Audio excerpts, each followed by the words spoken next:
நான் செய்ய போகிறது வஞ்சரம் வறுவல். இது வந்து ரொம்ப ஈஸியாக பண்ணலாம். அதாவது மேரினேட் பண்ணி வைக்கணும். மினிமம் வந்து 1/2 hour மேரினேட் பண்ணி வைக்கணும். இதுக்கு வந்து என்னென்னா மிளகாத்தூள், கரம் மசாலா, அது இல்லாமல் நம்ம லைட்டாக வந்து கடுகு எண்ணெயும் ஆட் பண்ண போகிறோம். இதுக்கு வந்து ஃபிஷ் ஃப்ரை வந்து மசாலா இருந்துச்சுன்னா நீங்கள் ஆட் பண்ணுங்கள். அப்படி இல்லைன்னா தேவையில்லை. இஞ்சி பூண்டு பேஸ்ட்டு இதை போட்டு ஒரு 1/2 hour வந்து மேரினேட் பண்ணி வைக்க போகிறோம். இப்போ எப்படி செய்கிறதுன்னு பார்க்கலாம்.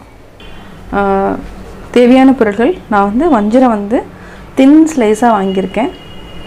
1 tablespoon இஞ்சி பூண்டு paste, garam masala 1 tablespoon, 1 tablespoon மிளகாத்தூள்.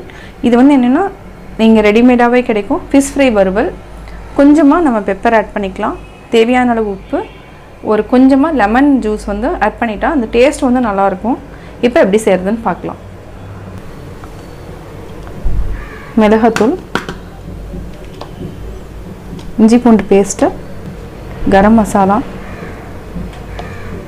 ஃபிஷ் ஃப்ரை வறுவல். இது நம்ம கொஞ்சமாக பெப்பரும் ஆட் பண்ணிக்கலாம், ஏன்னா டேஸ்ட் வந்து நல்லாயிருக்கும். இப்போ வந்து நான் ஒரு 1/2 tablespoon ஆட் பண்ணியிருக்கேன். தேவையான அளவு உப்பு.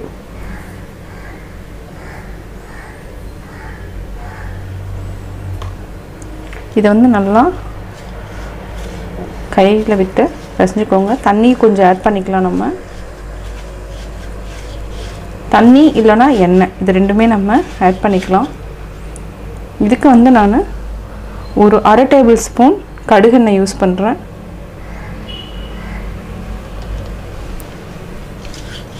இதை வந்து நல்லா மிக்ஸ் பண்ணிக்கோங்க. சால்ட் இருக்கான்னு நம்ம செக் பண்ணிக்கலாம். இப்போ நம்ம தண்ணி ஆட் பண்ணிவிட்டு, லைட்டாக தண்ணி ஆட் பண்ணிவிட்டு நல்லா மேரினேட் பண்ணிக்கலாம்.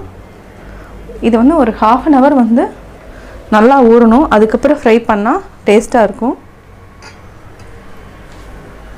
இப்போ தண்ணி ஆட் பண்ணிக்கலாம். ரொம்ப ஆட் பண்ண வேண்டாம், கொஞ்சமாக ஆட் பண்ணி விடுங்க. இந்த மசாலா வந்து இல்லைன்னா உடஞ்சி போயிடும், பார்த்து ஆட் பண்ணணும். கையில் பிடிச்சிட்டு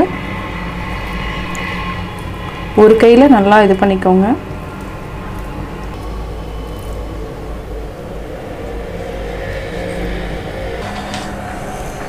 ஒரு தனி பிளேட்டில் இப்படி போட்டு வச்சுக்கோங்க. இப்போ வஞ்சரத்தில் எல்லாமே நம்ம மசாலா ஃபுல்லாக அப்ளை பண்ணிட்டோம். லைட்டாக வந்து லெமன் எடுத்துக்கோங்க. இது மேலே வந்து ஒரு ட்ராப் அந்த மாதிரி பிசைஞ்சு விட்டுருங்க. நல்லா ஒரு மினிமம் வந்து 1/2 hour இது ஊறணும். அப்போ தான் வந்து மசாலா வந்து டேஸ்ட் நல்லாயிருக்கும். இப்போ நம்ம வஞ்சரம் ஃப்ரை பண்ணிடலாம். 1/2 hour ஆகிடுச்சு. இதுக்கு வந்து ஃப்ரை பண்ணுறதுக்கு தேவையான ஆயில் எடுத்துக்கலாம்.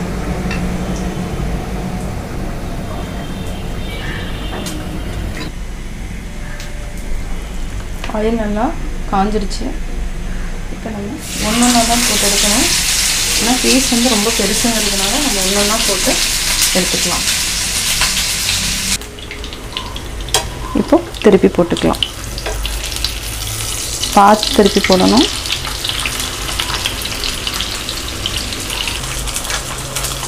இப்போ நல்லா வெந்திருக்கும். லோ ஃப்ளேமுக்கு மாற்றிட்டு இப்போ நம்ம எடுத்துக்கலாம்.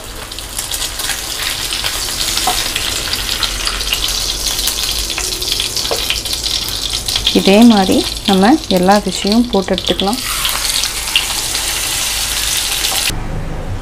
இப்போ வஞ்சரம் ஃபிஷ் வறுவல் ரெடி ஆகிடுச்சு. இதை வந்து சூடாக சாப்பிட்டா செம்ம டேஸ்ட்டாக இருக்கும். நான் வஞ்சரம் வறுவல் எப்படி செஞ்சேங்கிறத பார்த்தீங்க. கட்டாயம் உங்களுக்கு பிடிச்சிருக்கும். நீங்களும் வீட்டில் ட்ரை பண்ணி பார்த்துட்டு உங்களுடைய கமெண்ட்ஸ் எனக்கு சொல்லுங்கள். பிடிச்சிருந்தா லைக் பண்ணுங்கள். மறக்காமல் எங்கள் சேனலை சப்ஸ்கிரைப் பண்ணுங்கள்.